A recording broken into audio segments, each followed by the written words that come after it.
Porto Audio presents Every Word Tells a Story, written and read for you by the author, Tom Reed Wilson. For the 5 children who daily stretch my notions of what the young mind is capable of, Artie and Albie, Lilia, Fenton, and Dulcie. Tom Reed Wilson. For Mum and Dad, without their love and support, my goals would be even harder to achieve. Ian Morris. Introduction. Mama, wow, cake, bug ball. These were my nephew's first words. These words, I believe, tell you everything that is most important about him to this day.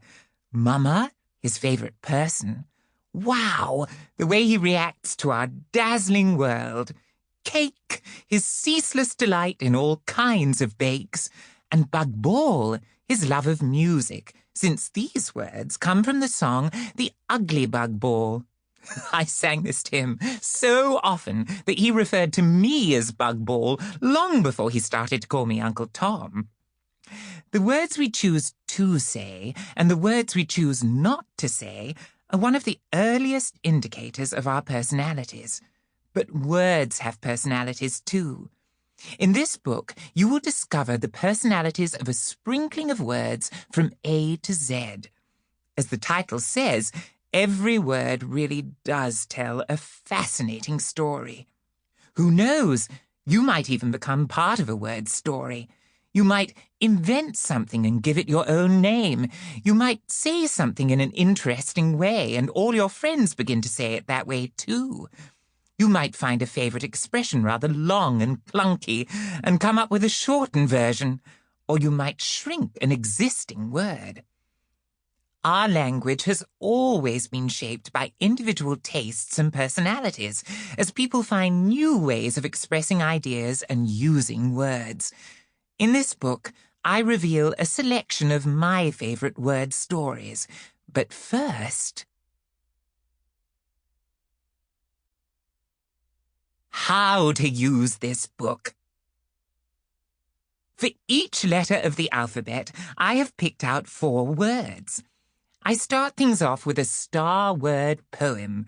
The poem is accompanied by a handy table that summarizes the word's meaning and origins, along with some other word facts that are related to the star word in all kinds of interesting ways. On turning the page, you'll find 3 more words whose captivating stories have caught my imagination. The 4 featured words for each letter of the alphabet, along with the related words, are picked out in purple the first time they are used. The word source, from another language or a name, for example, is picked out in red. The meaning of the source word is picked out in green. Glossary. Throughout this book, you'll come across these specialist terms that are used by all lovers of words. These words are picked out in bold the first time they are used. Abbreviation, a shortened form of a word. Acronym, the first letters of a set of words put together in such a way that they can be pronounced as an ordinary word. FOMO is fear of missing out. Clipping, the part of a word remaining when some of it has been removed. Coining, a new invented word. Definition, the meaning of a word. Dialect, a particular way of speaking or using words that belongs to a specific region or group of people. Eponym, a word based on the name of a particular person, real, fictional, or mythological. Etymology, the study of the origins of words.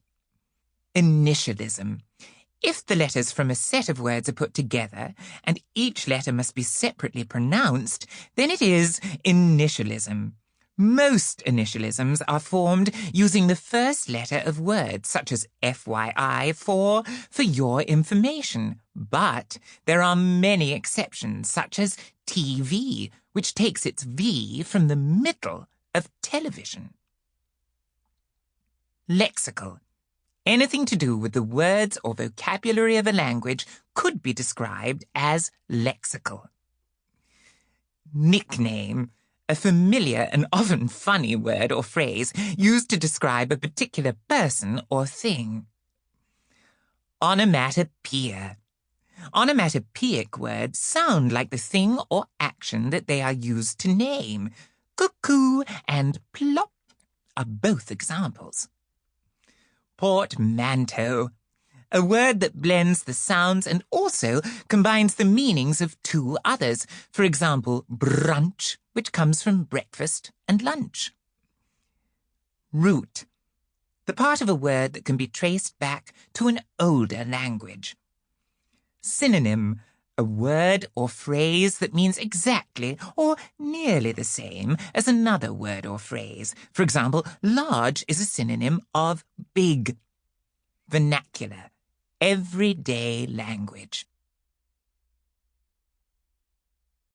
Aardvark. Aardvarks, like pigs, have a lovely long snout for sniffing where termites and ants are about. They snuffle at night time for all they are worth and use their strong claws for digging the earth. In Dutch Afrikaans we are given a clue by splitting their name from one into two. Aard is the earth and piggy is vark, for only an earth pig eats ants in the dark. Aardvark, a nocturnal badger-sized burrowing mammal found in Africa.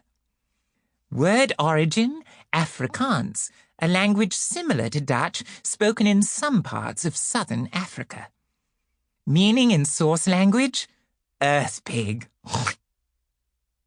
Etymologically speaking, the Old English word for nose is snout. This is where snout comes from. It might also explain why so many words to do with noses start with the letters sn. Snort, snore, snivel, sniffle, snuffle, and snot are just some examples. What's in a name? The guinea pig is named after Guinea in West Africa. Probably by mistake, as it comes from South America and is a rodent, not a pig. Ambulance. Wounded French soldiers in the 18th century would be treated in a hôpital ambulant, or walking hospital. Pulled by horses, these really did go at a walking pace. When French and British soldiers fought side by side in the Crimean War, the word entered our language as ambulance. Luckily, they now go a lot faster.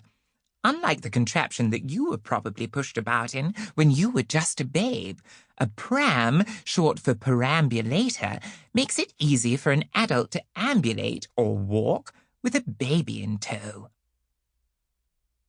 Anemone. Anemones are beautiful flowers that have wide, plate-like petals and come in oodles upon oodles of cheerful colours. They love woodlands and the shade. They typically thrive in cool and breezy spots. No wonder their attractive name means daughter of the wind in Greek. They make their home in the places many flowers try their best to avoid. Anorak. Would you wear an anorak for your wedding? Me neither. But the early anorak, or Greenlandic anorak, was in fact bridal attire made from beaded and oiled animal skins. By the 1950s, anoraks were popular fashion items in Europe where the need for weatherproofing wasn't quite so great. A very chic poplin, strong woven fabric version even appeared in an issue of Vogue magazine in 1959. Yes, anoraks were quite literally in vogue. Bloomers. Amelia Bloomer was born in the States in 1818 in May. So now that you know her name and her dates, what else is there here to say? She stood up for women and fought for their rights by speaking and writing with passion. and something important she had in her sights was bringing them freedom through fashion. Sample complete. Ready to continue?